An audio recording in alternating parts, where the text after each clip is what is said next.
మీకు కూడా ఇలాంటి నీళ్లు, పొలం, పచ్చగడ్డి అవన్నీ ఇష్టమా? అయితే ఒక కామెంట్ చేసేయండి లేదా లైక్ కొట్టేయండి.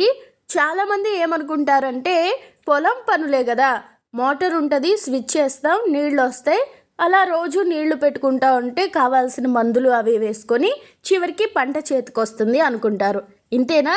నేను అలానే అనుకునేదాన్ని. కానీ కేవలం ఇలా నీళ్లు పెట్టేసి పొలంలోకి అలా ఆగిపోతే సరిపోదు. ఇక్కడ చూసారా, గడ్డంతా ఎండిపోయింది కదా. ఎందుకంటే నీళ్లు ఇంత దూరం రావట్లేదు. పొలంలో ఒక ప్లేస్కి అంటే నీళ్ళ దగ్గర ఉన్న ప్లేస్కి మంచిగా వచ్చేస్తాయి నీళ్లు, కానీ దూరంగా ఉన్న ప్లేస్కి, అందులోనూ పొలం ఎత్తు తగ్గులుగా కొంచెం పైకున్నట్టుందనుకోండి, అప్పుడు నీళ్లు వెళ్ళవన్నమాట. అది ఇక్కడ చూస్తున్నాం మనం. అందుకే ఇక్కడున్న గడ్డంతా కూడా ఎండిపోయింది.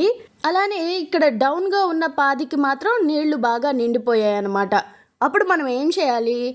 దేనికైతే నీళ్లు ఎక్కువయ్యాయో దానికి మట్టితో కట్టలా వేయాలి. దాన్ని మడ వేయడం అంటాం.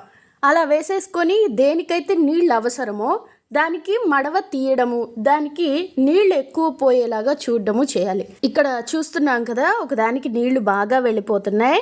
ఇప్పుడు ఏం చేస్తామంటే ఇక్కడ మడవేసేసి, ఆ దూరంగా వెళ్ళట్లేదు కదా, కొంచెం చిన్నగా వెళుతున్నాయి, దానికి మడవ తీస్తాము. మట్టి కట్ట తీసేస్తే వెళుతూ ఉంటాయి. అలా కొంచెం లేట్ అయినా వెళతాయి. అంటే నేను ఈ వీడియో ద్వారా ఏం చెప్పాలనుకున్నానంటే, నీళ్లు పెట్టడం కూడా ఈజీ కాదు.